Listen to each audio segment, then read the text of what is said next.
Retour ici au CEF Centre d'éducation fermé de Saverne avec Daniel Muller, directeur. Vous nous avez expliqué les missions de ces jeunes multirécidivistes. École de la dernière chance. Ce sont des jeunes. Il n'y avait pas d'autre alternative, sinon ça aurait été la prison pour eux. Oui, c'est ça. Alors, il y a effectivement des jeunes qui ont commis des gros délits, donc ils peuvent être amenés au CEF en primo-délinquant, c'est-à-dire une grosse faute. Plutôt que d'aller en prison, ils sont placés dans les CEF. C'est aussi des jeunes où on a déjà tout essayé ce qui était possible.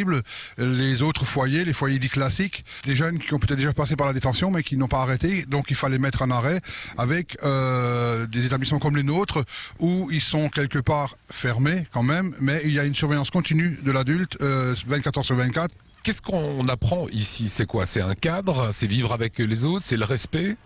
Alors, on apprend bien sûr à vivre dans un cadre, à respecter des règles, mais il y a aussi un gros travail qui est fait avec les jeunes sur les actes qu'ils ont commis, d'où le travail des psychologues, des psychiatres et des pédopsychiatres qui travaillent avec nous. On apprend aussi à retourner à l'école, à se lever à une heure correcte, à manger à table comme tout le monde.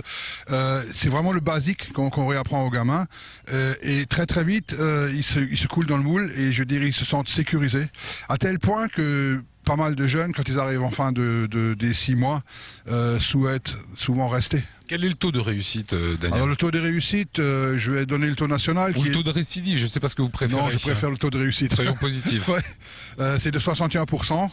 Alors il faut modérer la chose, parce que 61%, ça veut dire que dans l'année qui suit la sortie du CEF, de ces jeunes-là, 61% de jeunes n'ont plus commis des délits, n'ont plus d'histoire avec la loi. Il y a également une sorte de charte, hein. Il y a des horaires à respecter, il y a également une évaluation chaque semaine. S'ils font une bêtise, ils ont quelques privations, ils nous l'ont dit, hein. Plus de cigarettes. Oui, c'est ça.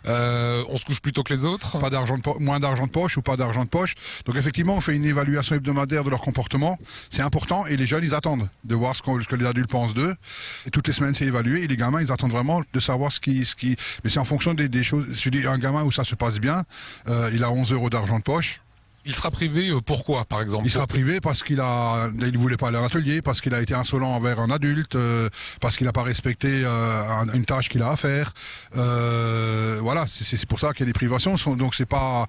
Après, il y a d'autres sanctions plus lourdes qui sont mises en place. Si jamais il y a une agression sur un adulte ou sur un jeune, là, je saisis le magistrat qui l'a placé et le jeune risque à ce moment-là d'avoir au moins à rendre compte au magistrat, au minimum.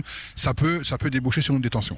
Est-ce que ces jeunes, vous les retrouvez par la suite, ceux qui sont passés par ici et qui ont plus fait de bêtises, quoi? Ah oui, il y en a qui nous téléphonent pour dire que tout va bien, il y en a qui passent nous voir. Et une superbe image qui me reste, qui m'a été racontée parce que j'étais pas là à ce moment-là, il y a le directeur de la PJJ de Paris qui était là pour visiter l'établissement, pour voir comment ça fonctionnait. Et il y a un ancien qui a passé juste là derrière et qui s'est arrêté, qui a dit bonjour.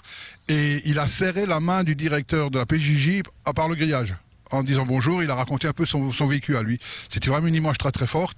Et de ces jeunes qui, quelque part, sont contents d'avoir passé par le CEF parce qu'ils ont non seulement retrouvé envie de faire quelque chose, c'est pas mal de jeunes qui disent ça, mais ils ont aussi retrouvé des adultes qui ont foi en eux et qui leur montrent le chemin, sans lâcher, même si c'est difficile. C'est l'école ici de la dernière chance, vous disiez. Est-ce que la prison est une réponse à la délinquance, à la jeune délinquance? La prison, en tant qu'éducateur, je dirais non.